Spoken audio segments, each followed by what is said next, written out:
to my video, and today I'm going to show you how to arrange flowers in a vase.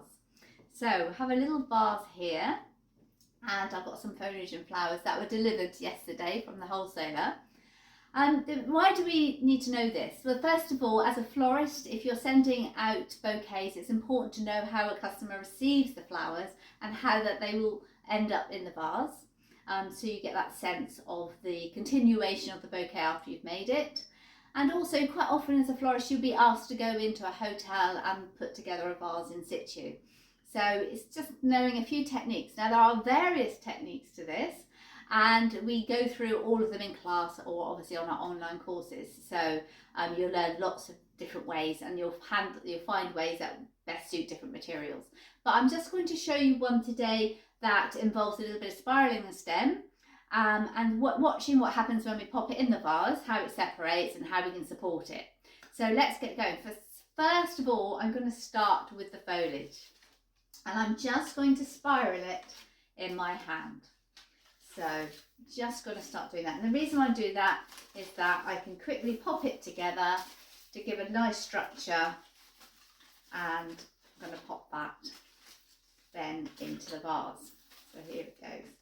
Now I'm putting everything in on one side, you notice, because actually just mixing the foliages together as I do it, so it's giving it space. Now, the tricky thing, I don't normally do this sat down, so it's a bit tricky to do, because you need to be able to see it on top, or the designers are making it, to see the distribution of the foliage.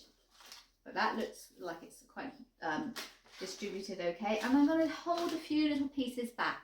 Because once we pop it, I've already pre-cut the stems actually, but normally if you've got longer stems, you cut them down quite short because the vase is quite short. And what we're trying to do here is get at least a 1.5 times height for this container. So I would be wanting the foliage to be up around here.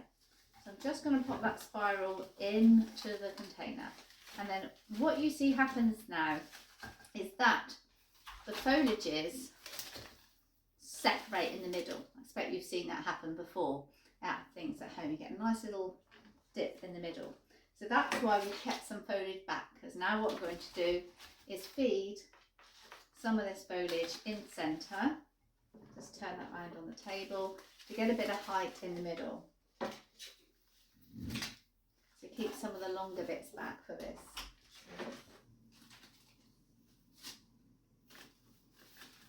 In. And another one just on the side here.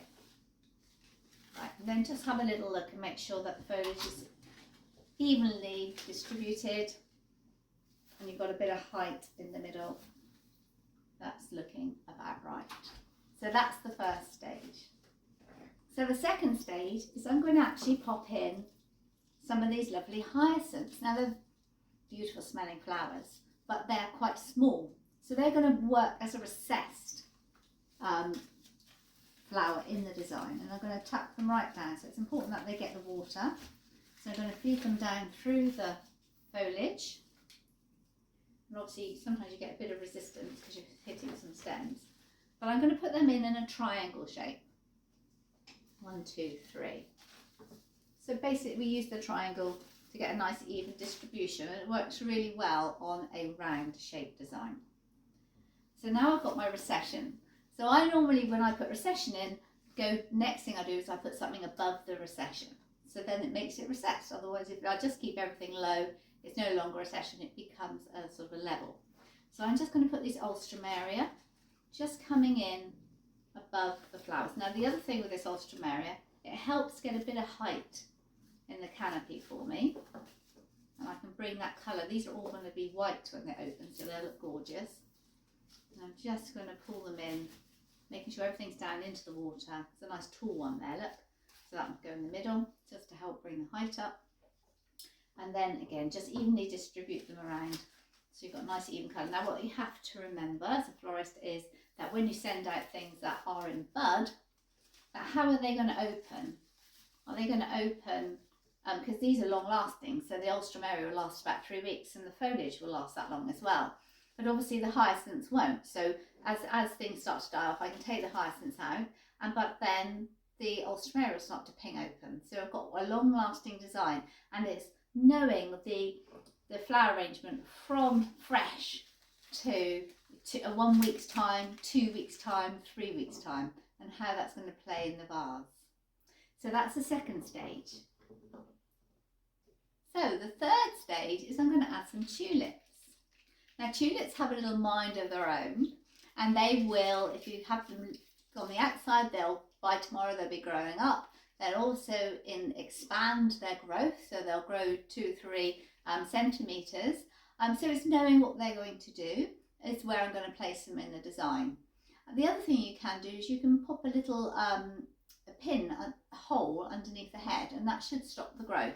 But I'm not going to do that with these, because actually I like the naughtiness of the tulip and wondering where it's going to end up. So I'm just going to pop these in. Now these are bright yellow, and you can see on the video that wherever I place these, you can see them. So they're going to ping out because they're a strong colour. So knowing that, it's important that I have an even placement of that colour for this one. So, and that from every angle you can see a little bit of the yellow colour. So in order to do that, I have got 6 tulips. So I'm putting 3 in the triangle in the centre, just one more, and 3 on a triangle on the outer edge. So I know that they're evenly distributed all round. There we go. So that's that. And then finally, I'm just going to put these gorgeous scabious in. Aren't they stunning? Beautiful colour. We'll pull out the colour in the hyacinths and also the heather, which is beautiful. And lovely mixed textures in here as well. So these will be coming up, and well, actually up and down. I'm going to put these through the design. So these can just go randomly where I feel I need a splash of colour. Not everything has to be formalised. You can have a little bit of free flow, like I have with the Ultramarine and the scabious. Just turn that round. Now I don't need anything more in here. It's very green design. As the Ultramarine opens, it will get more colourful, but it's just a lovely celebration of spring and summer. So it's got a nice contrast between spring and summer, which is what I love. So just put a few more in there. I've got a few more in my hands just to finish off. There. And I've got a couple of white ones, which I will recess underneath to take the eye into the design.